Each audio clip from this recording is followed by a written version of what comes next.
सविता अपने माता पिता की बहुत लाडली थी, जो बड़े भाइयों की बहन थी।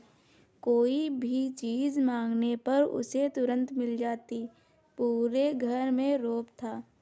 पूरे परिवार और नौकरों पर राजकुमारी की तरह हुक्म चलाती थी। स्कूल में भी पूरा रौब था। बड़े घर की लाडली थी। ऐसे ही उसने कॉलेज में दाखिला लिया।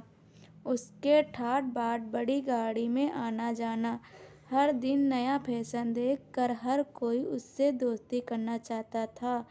थोड़ी ही दिनों में उसके बहुत से दोस्त बन गए। पूरे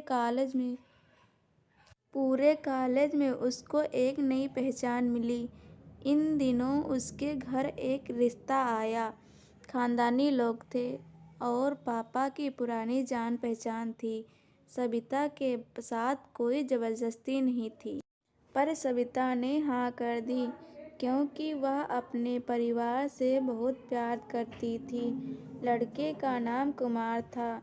कुमार काफ़ी पढ़ा लिखा और समझदार था। ससुराल वाले भी बहुत अच्छे थे। ससुराल में सविता की जगह वैसे ही थी जैसे कि मायके में।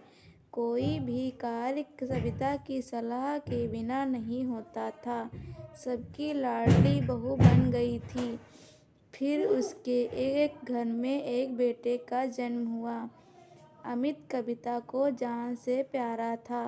पोता पाकर ससुराल वाले बहुत प्रसन्न थे। सविता कभी कभी सोचती कि उसकी किस्मत कितनी अच्छी है। उसका हर अपना उसे कितना प्यार करता है। चाहे जीवन में कैसा भी समय आए, मेरे अपने हमेशा मेरे साथ हैं। मैं कभी अकेली नहीं हो सकी। पर कविता की खुशियों को उसकी अपनी ही नज़र लग गई थी। एक दिन वह मायके जाने की जिद कर बैठी। कुमार को बहुत काम था, लेकिन वह फिर भी उसे ले गया। रास्ते में उनकी गाड़ी नई गाड़ी से टकरा गई। सविता, कुमार और अमित बहुत बुरी तरह से घायल हो गए।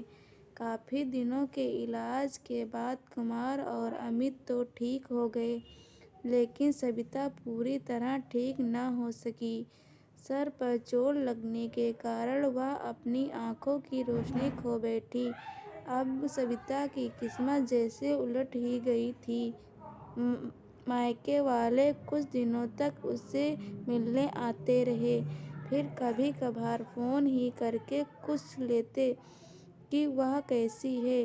धीरे धीरे ये सिलसिला भी कम हो गया। घर में किसी को पास बैठने के लिए कहती तो जवाब नहीं मिलता। कुमार भी चिड़चिड़ा हो गया था। अब अमित ही था उसके साथ, जिसके साथ हंसते खेलते उसका वक्त गुजर रहा था। एक दिन कविता के हाथ से कुछ सामान गिर गया, जिसकी वजह से अमित को हल्की सी चोट लग गई। सविता के सास ससुर ने अमित को उससे अलग कर दिया कि वह कहीं उसके न देखने की वजह से बच्चे का कोई नुकसान न हो जाए। सविता अंदर से टूट चुकी थी। एक दिन उसने सबके सामने मायके जाने की इच्छा रखी तो कुमार उसे तुरंत मायके छोड़ आया, जैसे ही वह भी यह सोचता हो। लेकिन अमित उसके साथ नहीं भेजा गया। सविता अभी अमित से दूर नहीं रहती थी, पर अपनी कमी के कारण उसने ज़्यादा बहस नहीं की।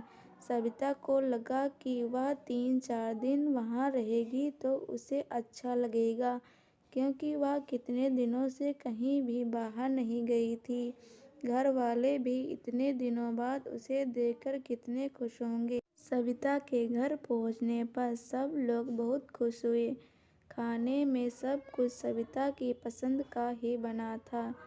उसने अपने मम्मी पापा और भाई भाभियों से दिल खोल कर बातें की। उनके छोटे छोटे बच्चे भी बुआ के साथ घुल मिल गए थे। रात को सोने के वक्त जब वह कपड़े बदलने लगी तो उसे पता चला कि उसका बैग तो बहुत भरा हुआ था। वह सब समझ गई। वह बहुत उदास हो गई। कुछ दिनों तक तो सब ठीक रहा। फिर जैसे सब बदलने लगा, सबका व्यवहार बदलने लगा। वह लोग जैसे थक चुके थे उससे। सब लोग घुमा फिराकर पूछने लगे कि कुमार कब आ रहा है उसे लेने। वह बहाना बना देती, जबकि वह जानती थी कि उस घर में सब उसके लिए कोई जगह नहीं थी। सविता से चलते वक्त कुछ न कुछ नुकसान हो जाता।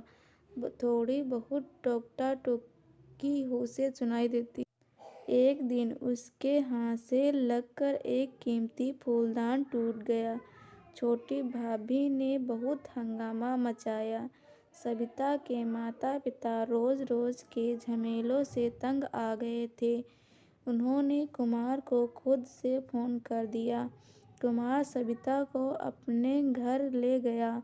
सविता को अपने परिवार वालों से ये उम्मीद न थी, जिसे कविता के कहे बिना घर से एक पत्ता भी नहीं हिलता। उस घर के लिए वह एक बोझ बन चुकी थी। कुमार के साथ ससुराल वाले आते वक्त वह बहुत खुश थी, क्योंकि वह अपने घर जा रही थी, अपने जिगर के टुकड़े अमित के पास। परंतु यह खुशी भी कुछ पल की ही थी। सारा बंदोबस्त पहले ही कर दिया था। सविता को सीधे ऊपर वाले कमरे में पहुंचा दिया। अमित से दूर रहने की सख्त चेतावनी दी।